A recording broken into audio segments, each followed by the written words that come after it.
Hello guys, welcome back to my channel. কেমন আছো তোমরা সবাই? আশা করি তোমরা সবাই অনেক অনেক অনেক ভালো আছো। আজকে সকাল সকাল বেরিয়ে পড়েছিলাম কারণ ওর গাড়িতে একটু প্রবলেম করছিল, একটা আওয়াজ হচ্ছিল, সেটা দেখানোর জন্যই আজকে গ্যারেজে যাচ্ছিলাম। এত রোদ আর এত গরম, এই রোদেতে কোথাও বেরোতেই মন চায় না, কিন্তু আর কি কাজের জন্য তো বেরোতেই হবে।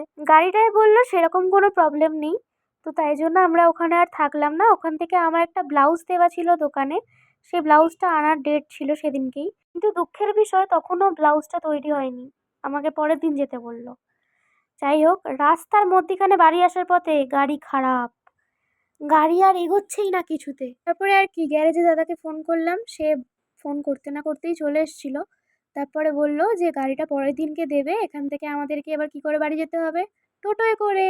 সব কিছুরই একটা এক্সপিরিয়েন্স করে রাখা ভালো। রোদের মধ্যে মুখটা শুকিয়ে গেছে, তাও আমাদের হাসি আর থামছে না। তারপরে আবার কিছুটা সময় কাটিয়ে ওদের বাড়িতে, দেন আমি আবার আমার বাড়ির উদ্দেশ্যে রওনা দিলাম। আজকের ব্লগটা এইটুকুনি, দেখা হচ্ছে নেক্সট মিনি ব্লগে। ততক্ষণের জন্য টাটা।